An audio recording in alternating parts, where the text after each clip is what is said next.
Well, hey there, everybody. Welcome to another episode of Swamp Secrets, exposing regulatory dark matter. I'm your host, Andrew Langer. I am the director of the Center for Regulatory Freedom here at the CPAC Foundation. So glad you can join me and that I can join you and that you're tuning in today.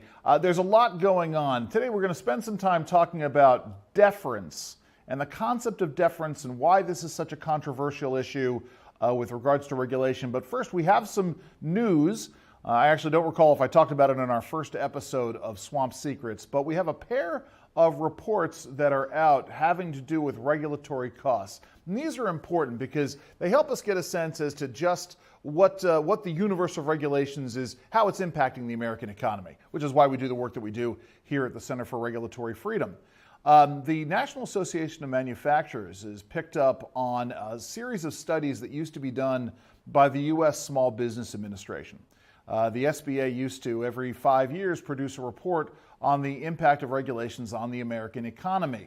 And during the Obama administration, when those regulatory costs started to skyrocket, well, the Obama administration, rather than dealing with those costs, they just stopped doing the report. And thankfully, the former chief economist over at the Office of Advocacy of the SBA, Dr. Chad Moutre, he had gone over to the National Association of Manufacturers, and he picked up the report. The two economists, father and son, the Cranes, they started doing the report for the National Association of Manufacturers. I'm going to get into the substance of that report in a couple of weeks. Want to introduce the second one, which is an annual report done by our friends at the Competitive Enterprise Institute called 10,000 Commandments.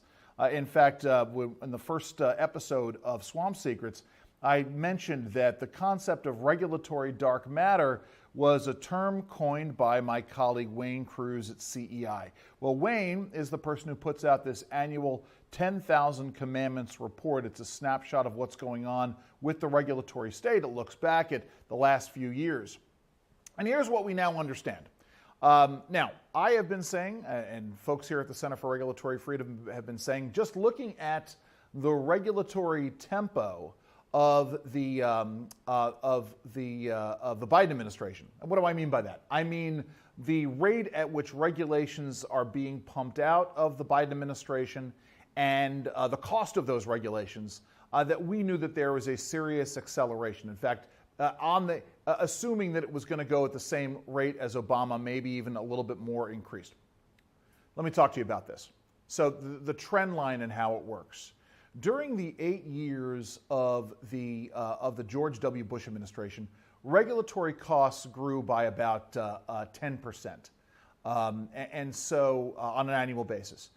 And so they grew, but they didn't grow as much as they might have otherwise have grown. The knock on the Bush administration was that they were anti-regulation or deregulation. They did some very good things, but regulatory costs still grew under the Bush administration. The Obama administration comes in, and all of a sudden regulatory costs are growing at a much, much more increased rate. And so regulatory costs essentially doubled during the Obama administration, from about $1.1 trillion when Obama took office to $2.2 trillion in direct regulatory costs when Obama left office. Donald Trump comes in, and yes, they did. They announced this idea of two out for every one in. They were going to get rid of two regulations for every one that was being introduced. I was skeptical, but nevertheless, the Trump administration did manage to keep regulatory costs essentially constant, growing at about 2% per year for every year that Donald Trump was in office. That's extraordinary, and we're going to get into that trend line. Then Joe Biden comes in. So essentially regulatory costs were about $2.25 trillion when Donald Trump left office, roughly unchanged from when he came in. Joe Biden comes in, and we saw the gas pedal get hit in terms of the regulatory tempo, and we had estimated, given what had happened, what we were seeing happening, that regulations were going to cost the American economy just about, if not just slightly over, $3 trillion a year. That was our estimation. Now we have the Hopkins study out of the National Association of Manufacturers, and that confirms what we had said, that regulations are now costing the American economy about $3 trillion annually. What does this mean? Then we turn to the 10,000 Commandments report out of the Competitive Enterprise Institute.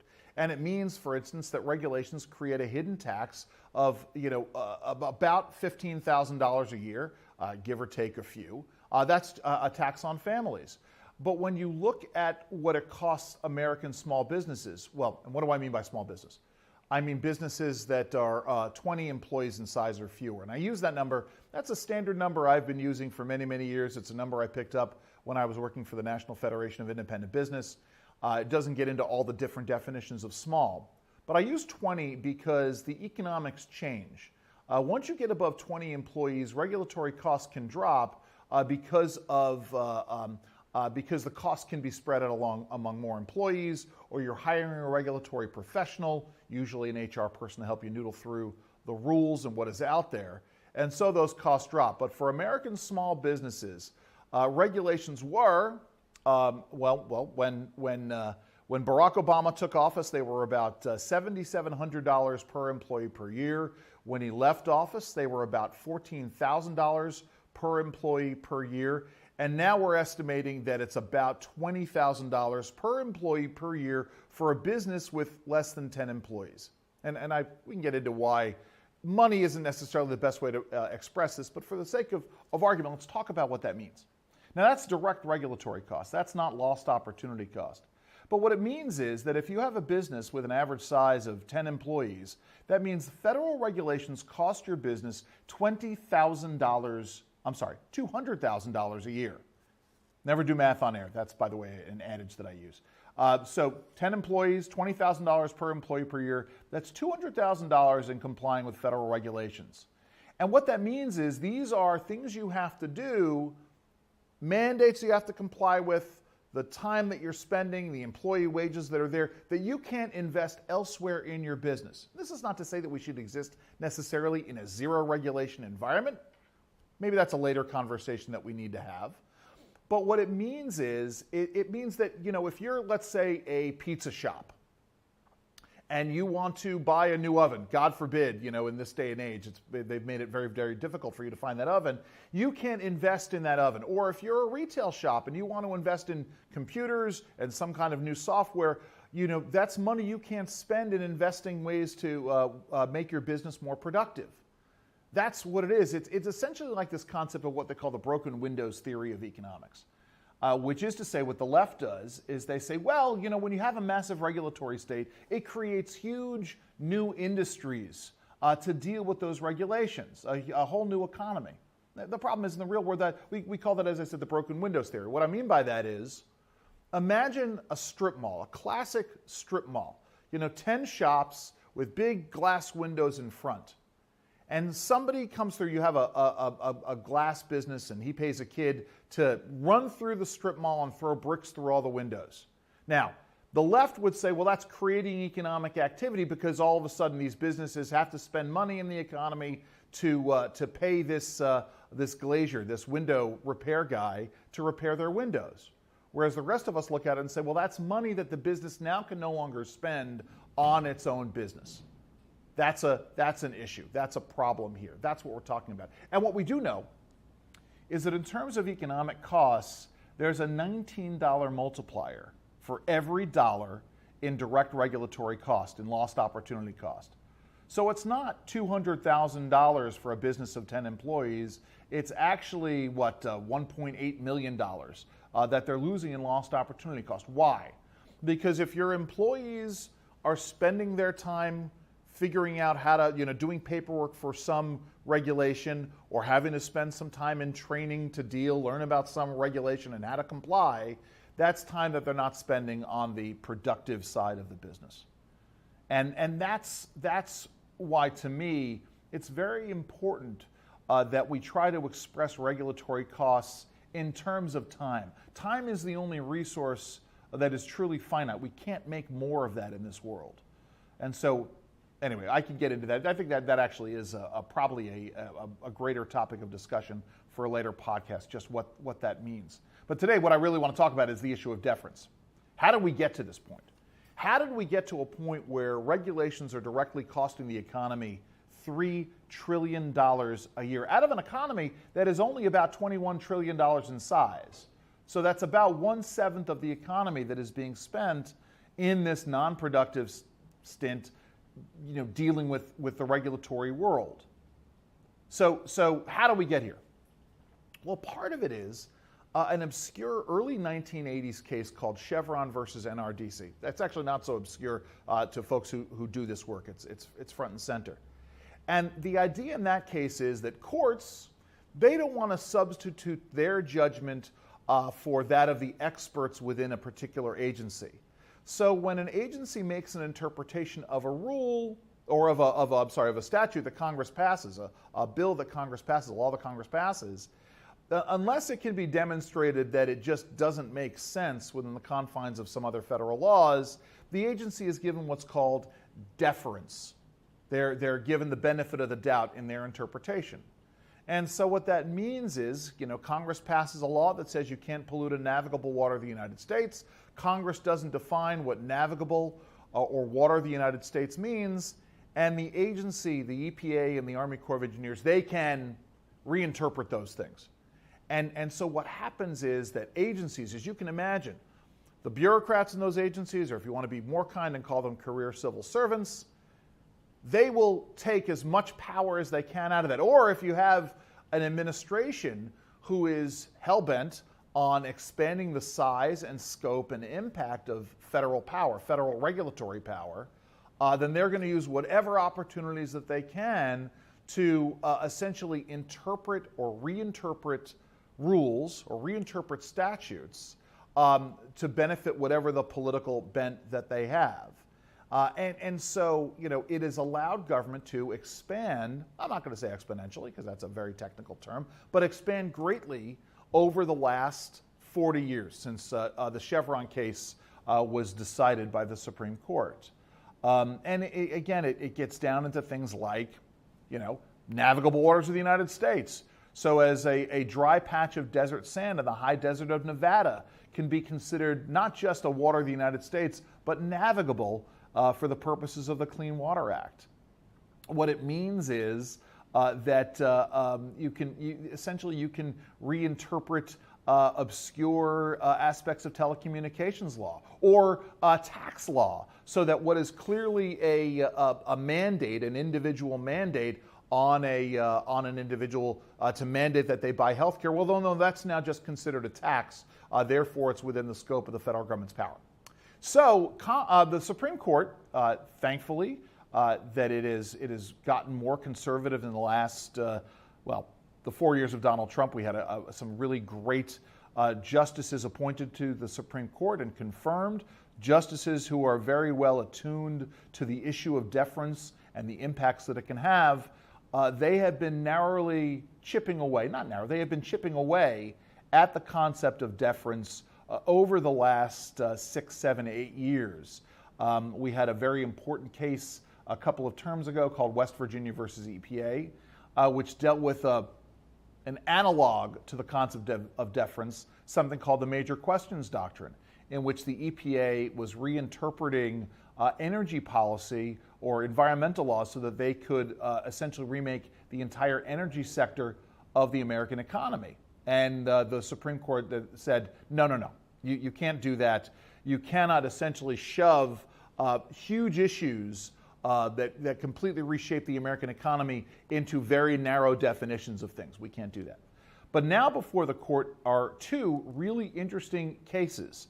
One is called Loper, the other one called Relentless. They've been combined since they have to do with the same subject matter, and they go squarely at the question of deference and the possibility that the Chevron case finally gets overturned. What do they mean? Let me talk to you about these real quick. They are interesting because they're maddening on their face. So these are fishing boats or fishing boat companies that go out off of the Atlantic coast, I believe. Maybe one's in the Gulf of Mexico, I don't recall. And there are some very serious regulatory regimes that are out there dealing with fishing on the high seas. It's an issue I've been dealing with for many, many years because we're getting it at issues having to do with the tragedy of the commons, which has to do with how resources that aren't owned by anybody, how they are managed, and because they want to protect fish stocks over the long term in these oceans.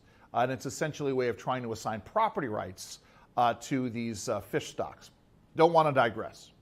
The point is that the National Marine Fisheries Service, or as they're known as NMFS, put out a regulation a few years ago. And I want you to stick with me for a second on this.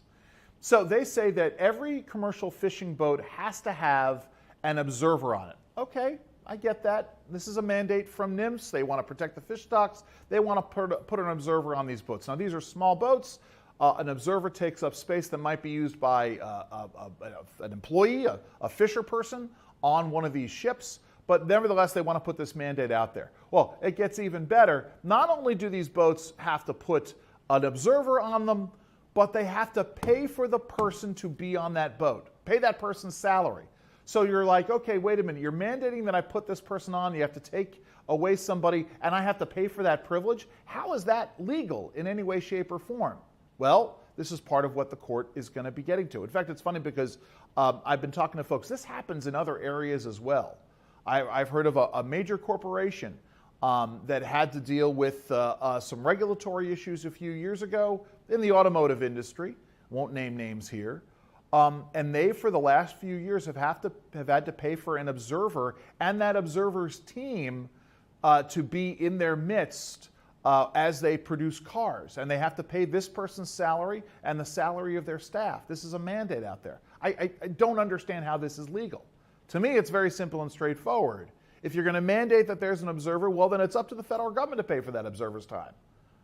So anyway, so the challenge is under this issue of deference. Whether or not the courts should adhere to the interpretation of statute that grants the National Marine Fisheries Service the power to do this.